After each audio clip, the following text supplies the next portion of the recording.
Namo tassa bhagavato arahato samma sambuddhassa. Namo tassa bhagavato arahato samma sambuddhassa. Namo tassa bhagavato arahato samma sambuddhassa. Homage to the Buddha, the blessed, noble, and fully self-awakened one. Now, yesterday I gave the moon talk, and then it failed to, well, I failed to do the right thing, and so I lost it. So I'm doing it again.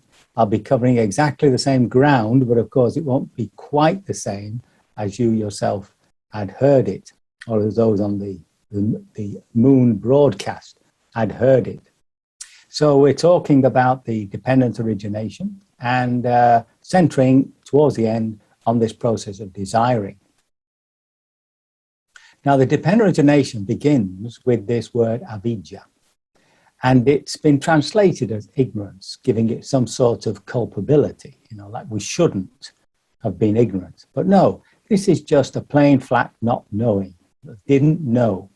And it's because of that that we fall into a delusion. Now, that delusion, of course, is to believe ourselves to be this heart, body, and mind, this psychophysical organism. And that leads us into a funny relationship with the world, wanting to be happy. So we acquire things, money, friends, power, and so on. And then anything that upsets us or threatens us, we push away, we get angry, and so on. And if it's a bit bigger than me, then, of course, I'll run for it. So these are your basic attitudes that come from that delusion, acquisitiveness, aversion, and fear. And they have created these sankhara. The sankhara is translated rather awkwardly as volitional conditioning. But it's much easier to think of them just as our habits, habits of thought, habits of feeling, habits of reaction, and so on. And these two, this not knowing, this delusion, and the sankhara, the habits, underlie every moment of our life. They're just passing with us underneath every moment.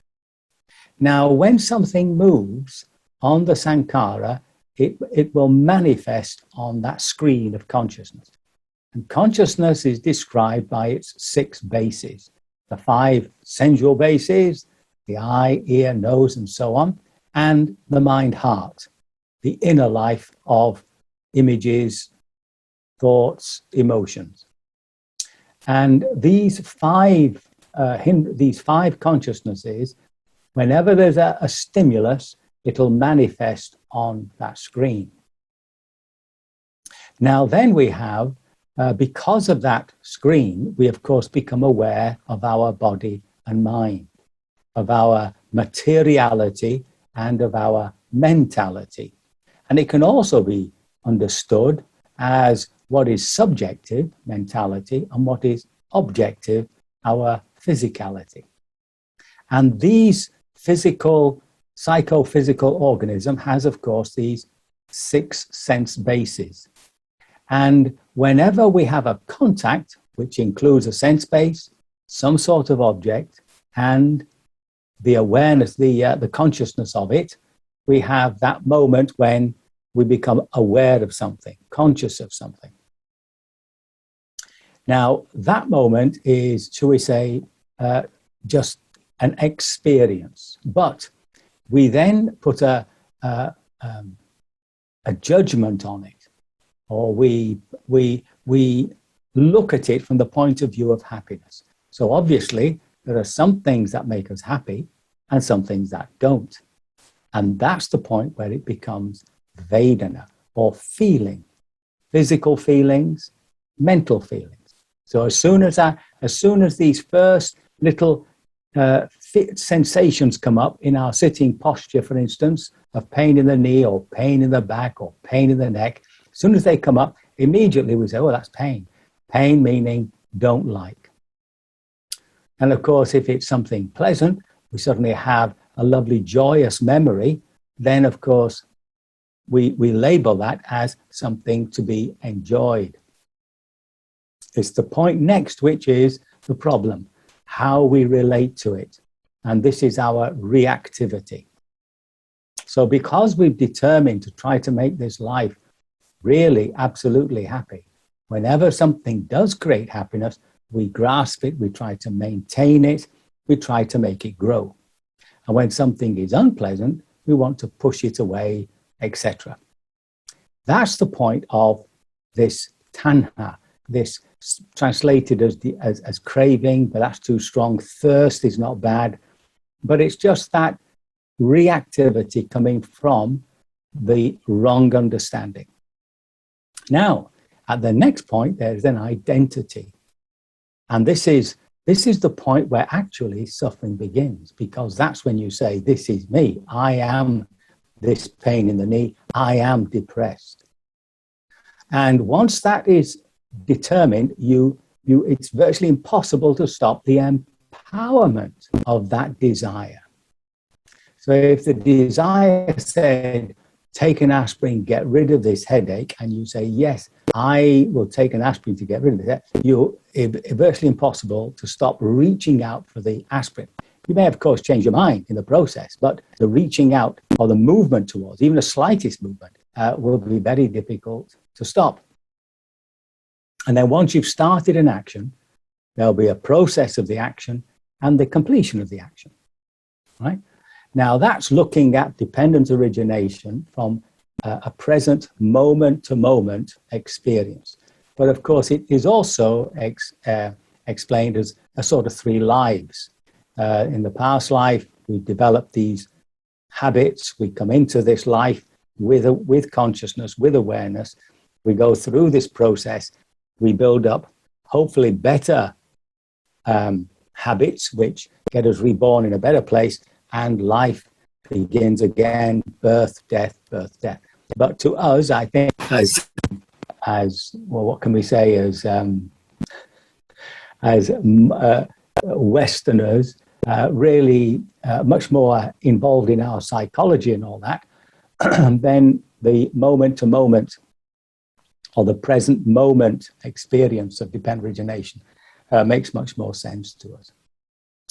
No, now, this is what's really important here is the Buddha's tremendous insight about the point of identity.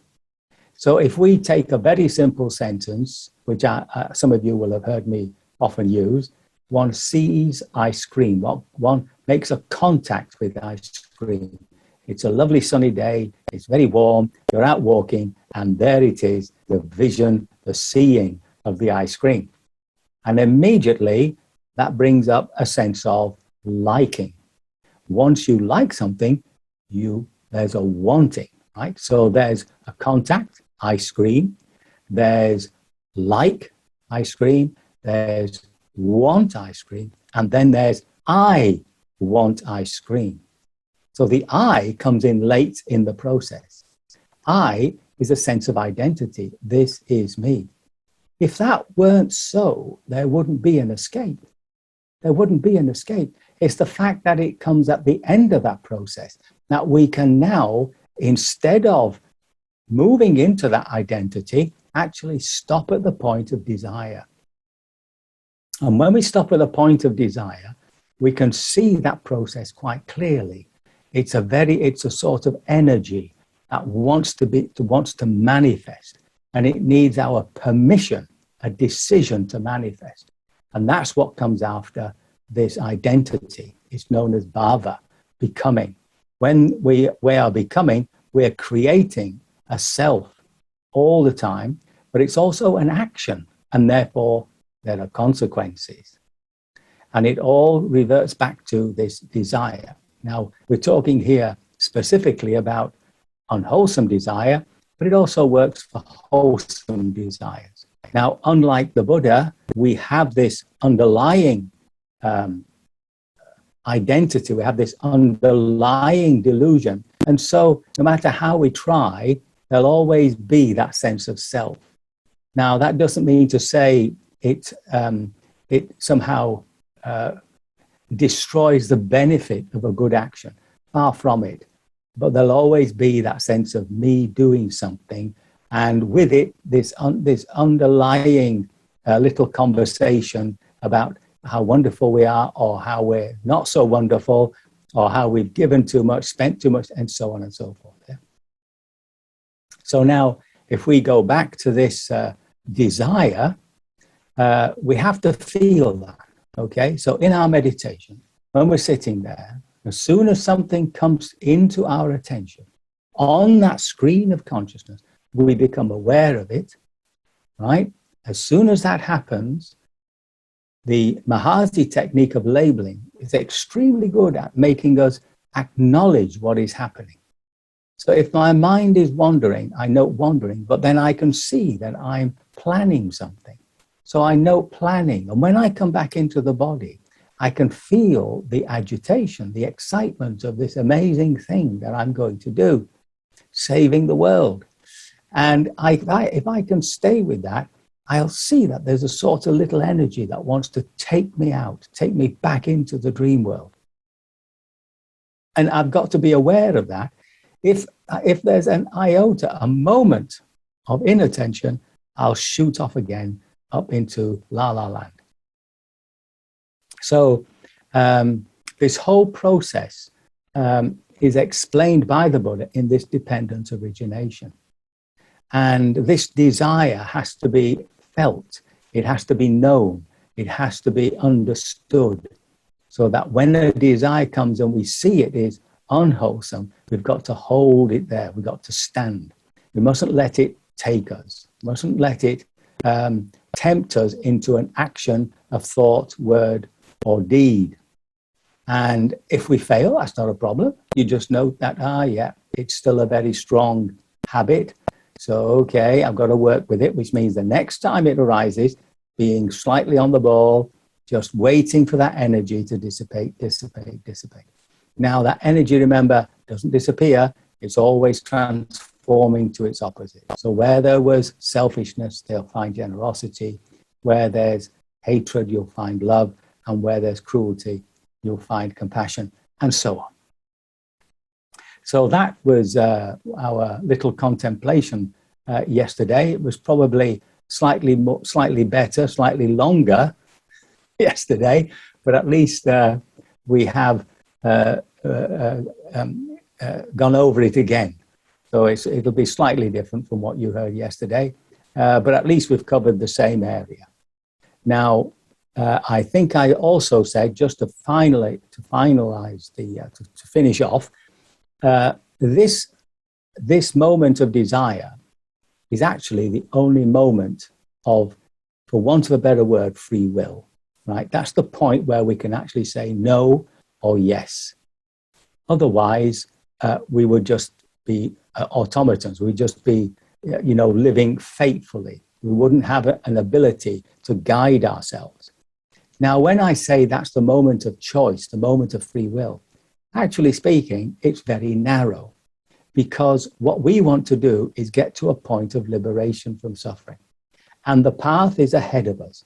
Now, we come along the path as if you were, so we say, just walking in the country, going somewhere to a tea shop, perhaps, of course, to a place where you can get a nice cup of coffee and a tea cake. And you know the way, it's on the map, right? And as you're going along, there's a little road to the left. And as you look, you think, oh, that's interesting.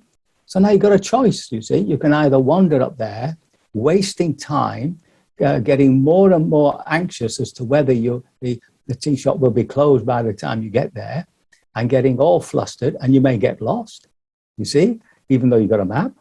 And so you have to decide at that crossroad, now, have I got time? Do I want to go there? Do I need to go there? And then you move on, right?